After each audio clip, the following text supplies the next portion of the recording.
Today on NewsWatch, climate change debate. The president unveils new regulations to fight global warming. We'll break down the changes he's calling for. Plus, the Republican effort to defund Planned Parenthood is blocked in the Senate, but the battle isn't over. See when that issue could come up again. And those chips will compel you to eat more and more beyond what you should, and you'll go back for more bags and more bags. Addicted to junk, we're explaining the science behind processed foods.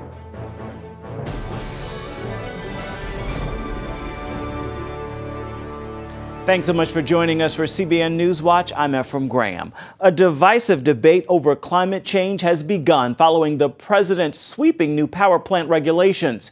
He unveiled the plan at the White House Monday, calling it the most important step the U.S. has taken to combat a major global threat. But some opponents are lining up to sue and to block the plan.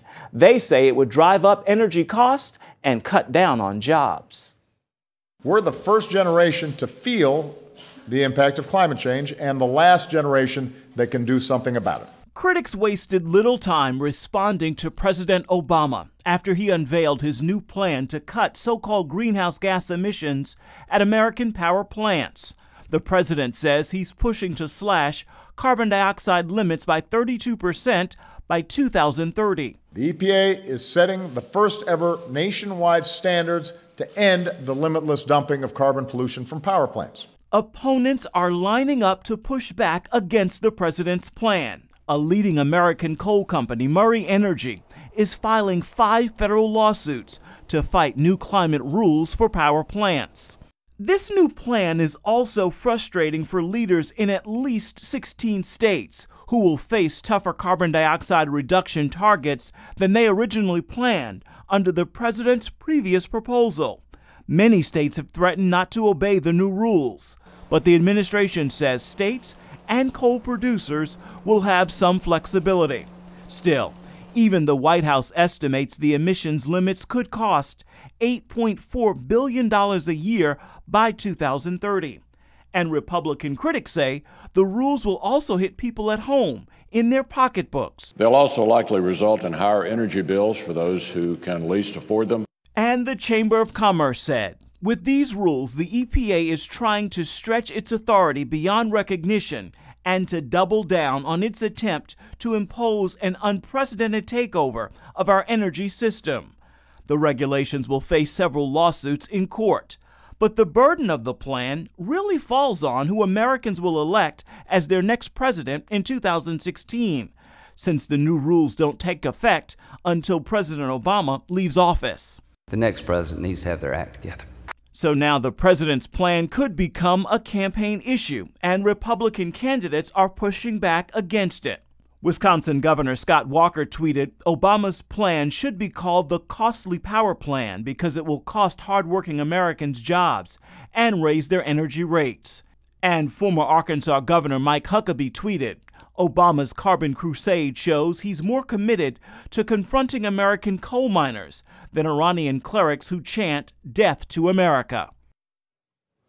The Senate has failed to pass a bill that would have cut off taxpayer funds for America's biggest abortion provider. Only 53 senators voted to defund Planned Parenthood. 60 votes were needed to move ahead. I want to reiterate that Planned Parenthood has been on the ideological hit list of the extreme right for many, many years. This is just the first of many attempts to limit a woman's right to choose. The move to defund Planned Parenthood is not over yet. The Center for Medical Progress is expected to release more videos exposing the abortion company's practice of selling organs from aborted babies. The issue also came up last night at the town hall event in New Hampshire for Republican presidential candidates. Absolutely, they should not fund Planned Parenthood. You know, these recent videos show the atrocity of that and the level of depravity that we have sunk into as a nation. And we simply have to stop that. The videos just point out quite clearly that Planned Parenthood has a horrific disregard for basic human life. And I think they should be defunded and the funds reprogrammed for other women's health care services. Senate Republicans were hoping to do just that by transferring money from Planned Parenthood to other women's health services, but as you heard, the measure did not pass. Immigration reform was the hot topic among GOP presidential candidates at the New Hampshire Forum Monday. 14 of the 17 Republican candidates for president took part in the forum. They blasted President Obama for not protecting the border and said the flow of illegal immigrants into the U.S. must be stopped before the system can be reformed. Until we get that border secure, it's not going to stop. It's like a serious wound. You want to staunch the flow, and that's not what's happening in this country. The border needs to be secured. There needs to be an expanded guest worker program so people can move in and out and support their family, but do it in a legal way. I don't think this administration is serious about border security or serious about protecting working men and women. GOP frontrunner Donald Trump did not attend the forum. He and other leading candidates will take part in the first GOP debate this Thursday in Cincinnati. CBN's David Brody will be there as well. Be sure to watch Friday 700 Club for the blow-by-blow. A major topic during the 2016 presidential campaign centers on religious liberty and the threats against it. When the Supreme Court ruled on gay marriage, it led to a new movement that's gained the attention and support of GOP candidates. CBN's David Brody is on this story. On the campaign trail, it's one subject that's uniting most Republican presidential candidates. The United States of America did not create religious liberty. Religious liberty created the United States of America. Much of the legal pushback is aimed at the Supreme Court and its legalization of gay marriage.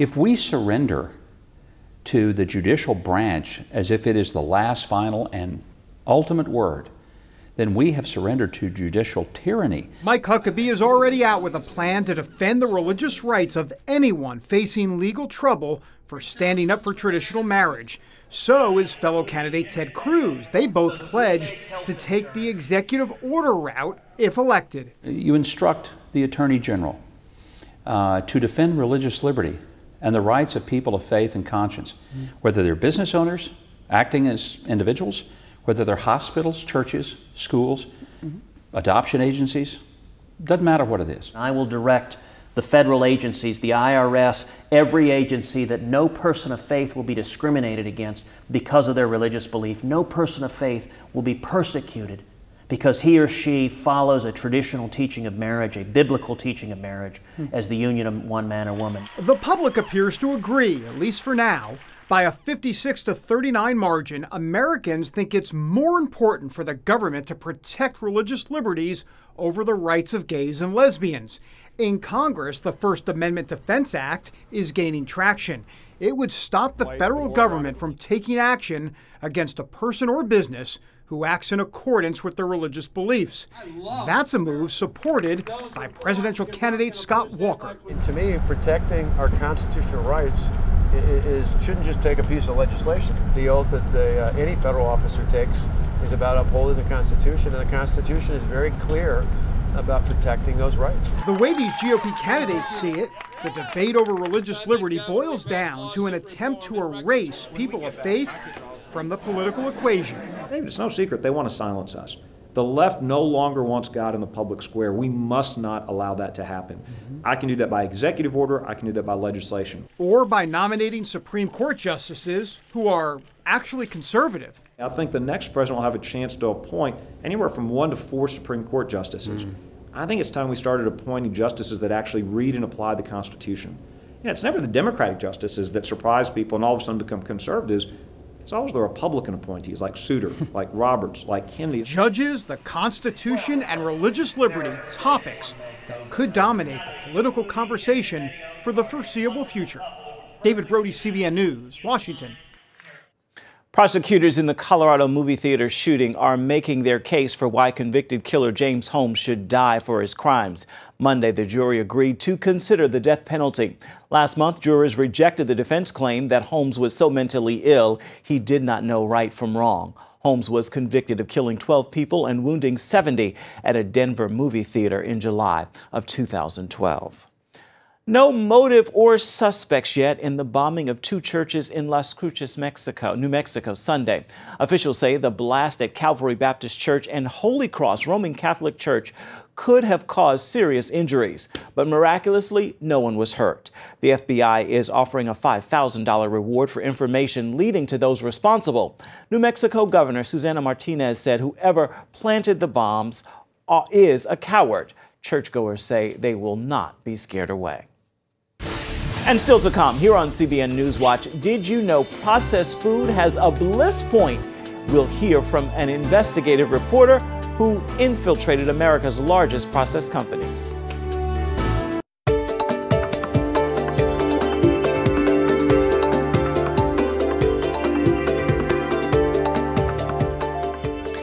Women may have a new weapon in the fight against breast cancer: coffee. Swedish researchers found women who drank 5 or more cups of coffee a day had a 19% lower risk of breast cancer compared to those who drank 1 or 2 cups. The London Daily reports researchers studied 2 decades of data from more than 40,000 women. One theory as to why: coffee has antioxidants in it which can protect against the damage in cells that lead to cancer. Well, when it comes to health, processed food has become public enemy number 1. Recently, health reporter Lori Johnson met an investigative journalist who went undercover to learn the secrets of the processed food industry and how they keep us hooked. Processed foods, we know we should stay away from them, and those sugary drinks too, but they're just so hard to resist. The food that we hate to love and that we're so tempted and will overeat is a problem, and the solution is gaining control over that food. Michael Moss is a Pulitzer Prize-winning investigative journalist for the New York Times. He infiltrated America's largest processed food companies. In the book Salt, Sugar, Fat, he exposes how they addicted us. They got big by making products that are utterly irresistible to people, both in taste, but also ultra convenient, that will sit on the shelf and be waiting for you when you're ready to eat them, and also incredibly low cost. Maybe low cost at the checkout line, but we pay dearly later on, with our health and lost productivity. Doctors trace our obesity epidemic back to processed foods, and so do the people making those products. Startling thing is that the food industry itself has known for years and years that it's at least partly responsible for that. Processed foods kill with staggering amounts of salt, sugar, usually high fructose corn syrup, and unhealthy fat. I don't view the food industry as some evil empire that intentionally sought to make us obese or otherwise ill. The issue is kind of their collective zeal to do what companies do, which is to make as much money as possible by selling as much product as possible. Inside these labs of the processed food companies, scientists use cutting-edge technology, formulating what's known as a food's bliss point, or its maximum flavor and allure. That usually means one thing: sugar. Prepared pasta sauces on the shelf in the grocery store are really sweet. They will have as the equivalent of sugar, or the equivalent of 2 Oreo cookies or more of sugar per tiny little half-cup serving. I've started making my own pasta sauce, and it's not that hard. They also lure us with texture. By manipulating a food's chemical structure, scientists achieve ultimate, what they call, mouthfeel. They also invented ways to disguise the sensation of being full. Those chips will compel you to eat more and more beyond what you should, and you'll go back for more bags and more bags. Processed food makers know we consumers care about nutrition, so they devise marketing schemes to make their products appear healthy. They'll dial back on one bad ingredient while secretly pumping up others. So, for example, you can find a yogurt that sells itself as being low fat, but it can and often has as much sugar in it and calories as a serving of ice cream. Labels tout healthy ingredients like calcium, olive oil, or fruit, but the amount of the good stuff is minuscule. A close look still shows shocking levels of salt, sugar, and fat. The good news is we can resist the temptation to buy processed foods by coming to the store full, hydrated, and armed with a good shopping list. And don't buy anything unless it's on the list. Spend more time on the perimeter of the store where you'll find the fresh foods. When you are in the center part of the store, be wary of the products at eye level. Grocers put those tasty, unhealthy items right in front of your face because they sell the most. So while processed food is delicious, cheap, and convenient, it could ruin your health. The extra effort to eat fresh food will likely pay off in the long run. Lori Johnson, CBN News. Up next, just 6% of pilots are women. Meet some who combine faith and flying to attract more women to the field of aviation. In 1928, Amelia Earhart made history as the first woman to fly across the Atlantic. Now, female pilots are celebrating her journey by racing through the air. As Charlene Aaron reports, they hope their competition will inspire more women to take to the skies. When it comes to women and flying, the name Amelia Earhart stands out above the others. In June of 1928, Earhart became a pioneer when she flew across the Atlantic Ocean. Almost 10 years later, tragedy struck when the famed aviator's plane mysteriously disappeared over the Pacific in a history-making attempt to fly around the world. Still, Earhart paved the way for women in a male-dominated field.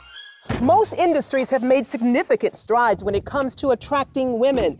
Yet in the aviation industry, only 6% of the nation's pilots are female, something the women in this Air Race Classic hope to change.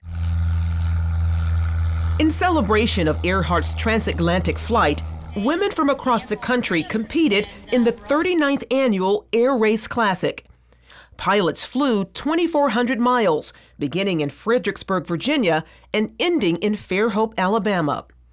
Pit stops included North Carolina, Pennsylvania, Michigan, Missouri, and Tennessee.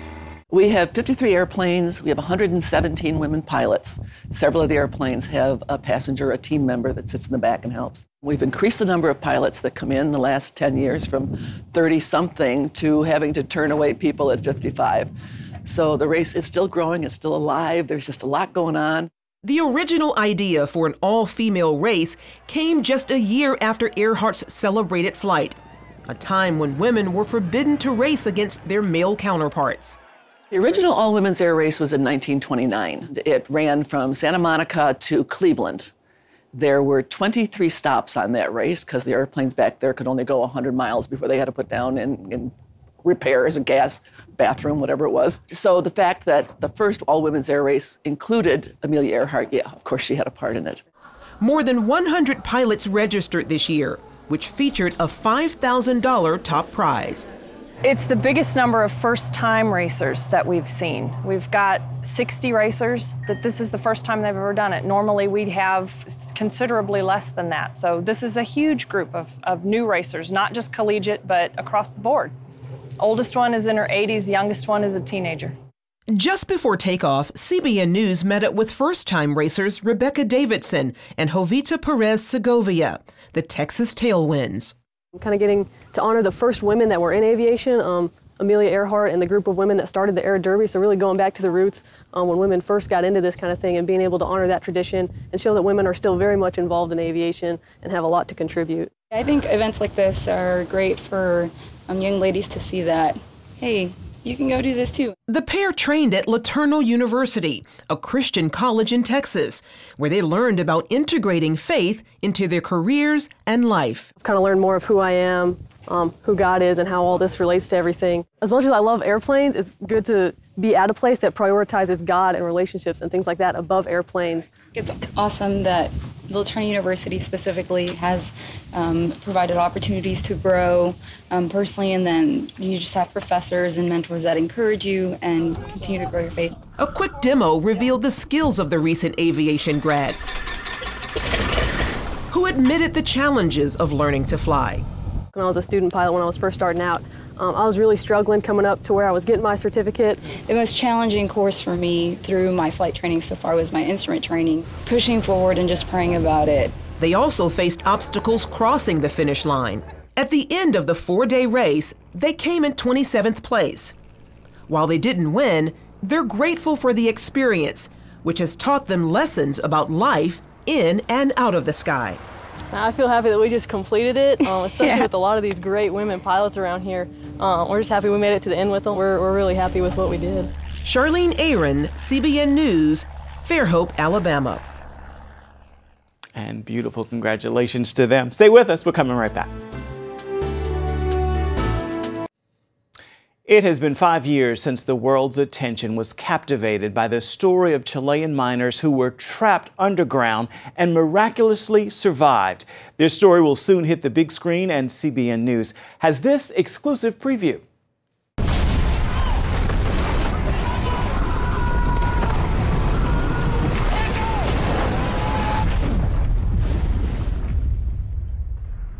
The 33 hits theaters November 13th. You can see this entire exclusive clip at cbnnews.com. You've also seen the stories of how amazing faith gave the miners strength to survive right here on CBN News. And tonight, CNN marks the 5th anniversary of their survival with a special program on their faith at 9 p.m. Eastern. And finally this hour, we have a message that we hope you will share, tag, post, tweet with others. We call it your Tuesday Tweetable. We all face test and trial in life, and I know for sure it is not easy as we find ourselves crying out to God for help. So consider this. A good teacher does not speak during the test. He prepares you for the test before you have to take it. God has prepared you for whatever test you may be facing, and He is watching and cheering you on because He knows you have what it takes to pass. Well, that is going to do it for CBN NewsWatch. Remember, you can find more of our exclusive coverage of the issues you care most about at cbnnews.com. We'd love to hear what you think about the stories you've seen here today. You can do that on Facebook or at CBN News on Twitter. Hope you'll join us again right here next time. Make this a terrific Tuesday. We'll see you tomorrow.